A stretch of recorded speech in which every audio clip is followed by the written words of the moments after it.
Namaste and greetings. Hello and welcome to my YouTube channel, Healing the Planet from Within. My name is Santosha, and in this video, I want to talk about the importance of self-awareness for your spiritual development.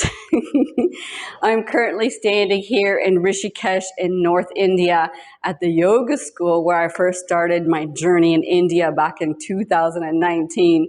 The yoga school has since changed their name, but it's still the same beautiful people. And it's such a delight to be here and visit my family in Rishikesh along with my Kriya Yoga family, because I'm also staying at the Kriya Yoga ashram and practicing the Kriya Yoga techniques as well. So the importance of self-awareness on a spiritual journey is vast. Absolutely important. It's part of the 8 limbs of Patanjali, 𝙃𝙚𝙖𝙡𝙗, which is self-study. And as you study your patterns of thought and emotion, which is something I wrote in my book so many years ago, even before I came to India, in my book, Healing the Planet from Within, I recognized back then that if you start to become aware of your thought patterns, your emotional patterns, and your behavioral patterns, you can start to steer them in a direction you want to go to improve your life. Because we can do that when we're consciously aware. So that's the process of increasing self-awareness, and then the benefits of steering your life in a direction you want it to go. Now, how does this work exactly? Okay, so self-awareness is, yes, being aware of your thoughts, first of all. And what does that mean exactly? So we have a myriad of thoughts running through our mind every day. There's a lot of thoughts. Thousands of thoughts, I think. You can Google that. How many thoughts do we have every day? You can go and Google that and see how many thoughts does the normal human have every day. I like to categorize the thoughts to make it more simple, right? You've got your daily thoughts like, okay, I'm going to go brush my teeth, or I'm going to go and have a shower, or I've got to go get groceries. Those are your daily thoughts. And of course, they're useful, right? Because you do want clean teeth and you do want groceries in the cupboard, right? So don't leave those thoughts there. The next lot of thoughts is those ones where you worry about the past, you're feeling guilty and shame about something that happened in the past, or something in the future. You got fearful about what's happening in the future, you're not certain about it, you're confused, you got all those types of thoughts generate a lower energy vibration. And the more you sit in this lower energy vibration, the more it affects your physical health, and your mental well-being, your emotional well-being, obviously, and your spiritual aspects, right? So when we have these negative thought patterns about the past or the future, it does lower our energy vibration. When we can become self-aware and catch those thoughts, we can work to change them in a variety of different ways. And I think that's where it gets really fun. It certainly works for me. So there's one myth that I want to mention while I'm doing this talk on self-awareness and the importance of self-awareness for spiritual development. There's one myth about thoughts, is that thoughts create your reality. That is only true if you engage with thoughts as truth, as if they are true in your life. So when you're self-aware and you're watching the thoughts, self-awareness lets you watch your thoughts. You can then see this thought that says, I can't do this. Now, if you're unconscious about this thought, unconscious, then you can't do this. You can do it, right? Because you believe it to be true, you take it, you own it, right? But if you're consciously aware and you look at it and go, I can't do this, you see the thought pop into your head. I often have that in my day. The thought pops into my head and go, no, I don't want that thought in my head. I don't believe this is true. And then the thought goes. It does not affect your reality. It does not affect your life, right? So thoughts only create your reality if you engage with them as truth. So increasing self-awareness gives you the ability to choose which thoughts are true for you. And thoughts in your mind are not truth to begin with, right? Only if you engage with them, they become truth for you. They're just like patterns and programming that just come from the personal template when you were born, and as throughout your childhood, this personal template formed around you. This is what I call the personal template. It's called a personal template for living in my programs. And it contains certain thought patterns, emotional patterns, core beliefs, family patterns, all sorts of intentions, attitudes, these patterns. And we just cycle through them unconsciously as if they're true, because that's what we were taught as children, right? But when we increase our self-awareness, right, then we can look at this and go, oh, wait a minute, this thought is sabotaging my reality. It's not letting me create what I want in life. And then you just go, no, I can't believe that anymore. And you let the thought go, and you'll notice things happen in your life. Your reality starts to change. And that's what's super exciting. So the importance of self-awareness for your spiritual development is that you start to increase your level of consciousness, conscious awareness. You can then expand your conscious awareness to unlimited potential and unlimited realities when you increase self-awareness. Let me explain this to you. I love this analogy. Let's say, for instance, if you close your eyes, you imagine yourself in a dark cave. It's pitch black. Pitch black. You can't see anything. But in front of you, there's a table with all the ingredients to bake a cake. Now, I want you to bake that cake. I want you to bake that cake in the dark. Okay? Imagine yourself trying to do this. You'd fumble around looking for the flour. Yes, that feels like flour. You got to measure it in the measuring cup, put it in the bowl. Oh boy, it goes everywhere. Then you got to find the sugar. Try and crack an egg in the dark. Okay, and then you got to funnel around the bowl for those eggshells, and then the vanilla, banana, chocolate, whatever kind of cake you're making. It's a messy process. And I would say it's probably impossible, or next to impossible, unless you're trained this way. If you've been born without sight, maybe you're capable of baking a cake like this. Maybe. But you know what? You turn that light on, it makes it so much easier to bake a cake, right? You've got a recipe, you follow the instructions, maybe you get a friend helping you. You got everything there. You can bake a cake. It's the same with creating your reality. It's the same with improving your life, changing your life.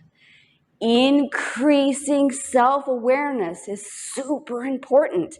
It's turning the light on, right? Turning the light on. And that's what's so fun. It's just such a fun journey. So we talked about thought awareness and the importance of increasing thought awareness. Also increasing emotional awareness.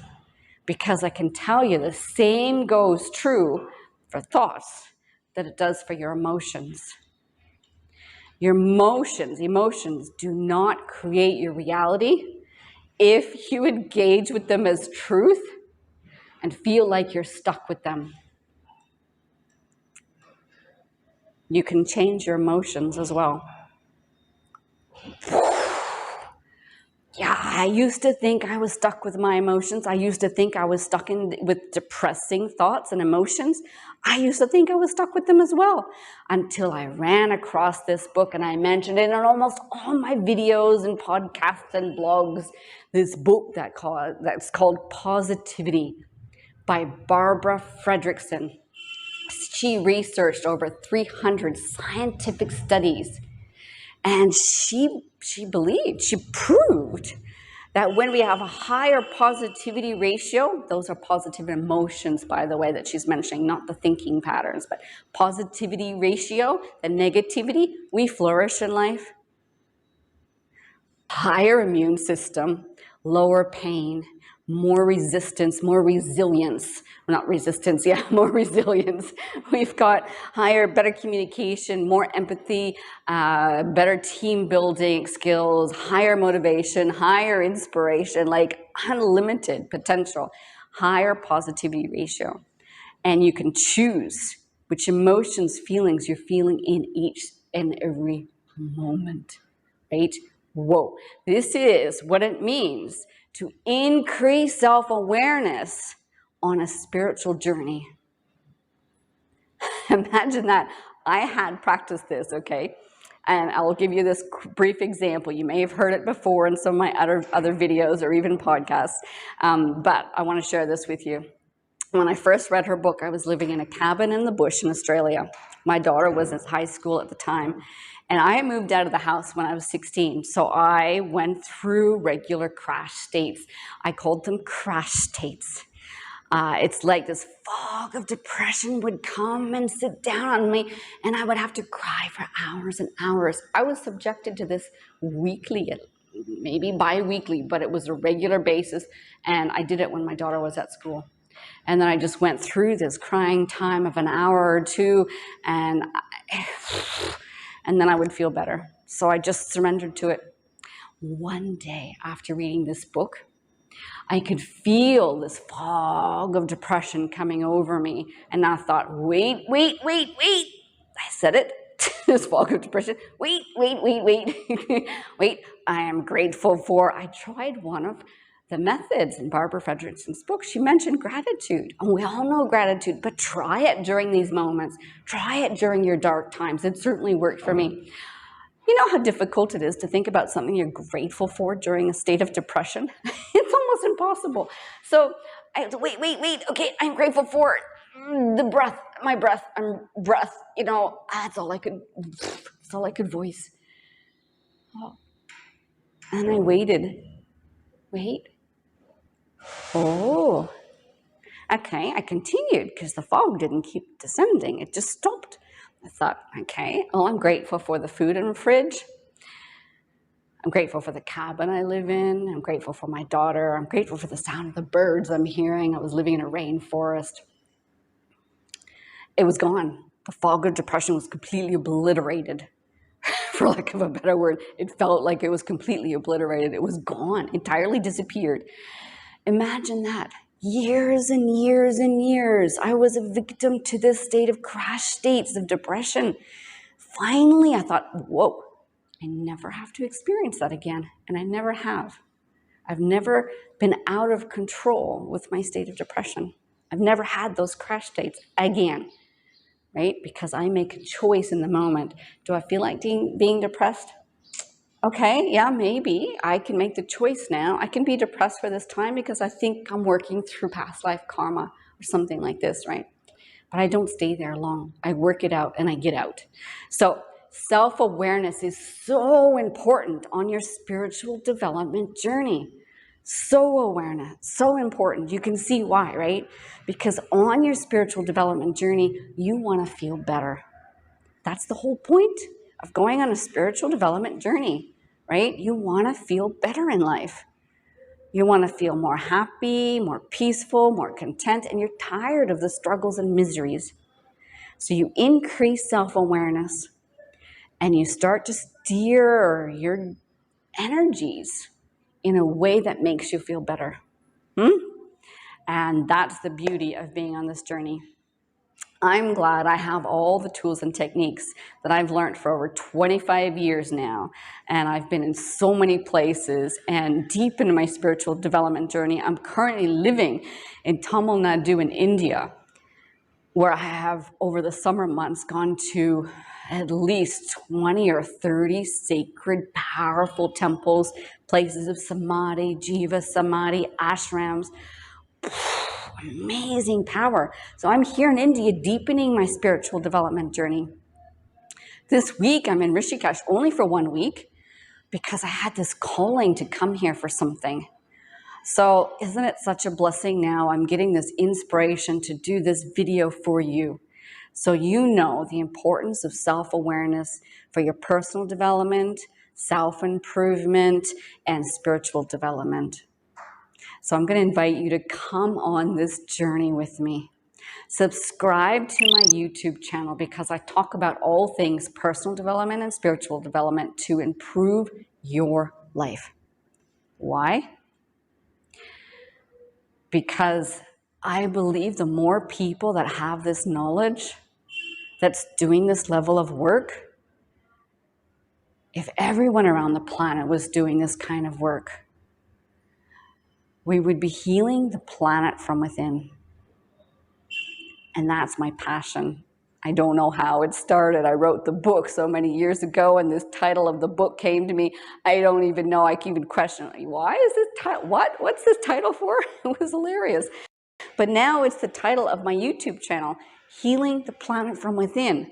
Amazing, isn't it? Even my Instagram page, Healing the Planet from Within, and my website, where you can read a ton of amazing inspirational blogs. You can access my new podcast, which is called Become the Healer, inviting everyone to listen to the podcast, join the podcast community. Become the healer. Become the healer and improve your life. Heal. I'm going to give you all the tools and techniques I've learned in this podcast. You've got no more excuses. I'm going to give it all to you. I know there's courses out there, programs that are charging like $10,000 for this level of depth that I'm going to go through in my podcast. So please go to my website. At the time of recording right now, the podcast hasn't been released yet, but maybe by the time you're watching this video, it's there. So it's super exciting. I am excited. So go over to my website, join the podcast, join my community. I'm super excited to have you on board. Super excited, because the more of us on board, well, you know what that means. Healing the planet from within, right? Super fun. Okay, well, thank you so much for being here with me right now and being on this journey. I really appreciate it, because without you, my work means nothing. And I have a mission in life, it seems to be. So yeah, please subscribe to my YouTube channel. Make a comment below about how much this YouTube video really meant to you. Engage, and go and look at my website, join my podcast. It's just super fun. Okay, thank you again. And I look forward to seeing you one day, hopefully in person, right? Or your country or wherever I'm going to be. I really look forward to meeting you in person. Okay, namaste. Hey, here I am in India right now, and I'd really appreciate you to come on my journey with me. Click down here, the subscribe button. That would be super great. Thank you so much. And then wander over here and click the comment. Make a comment, click the bell button, and follow me on this journey. Come on my journey with me. Let's deepen our spiritual journey together. You can see I've done this short hair. Thanks for subscribing, guys. Namaste. You are struggling with something in life, but are looking for ways to heal. My goal is to help you find those ways. Welcome to my podcast, Become the Healer. My name is Santosha, and I'm an advanced energy healer. This podcast will offer you guidance and support to heal your life, get unstuck from toxic patterns, and expand consciousness, so you feel empowered to live a life you love.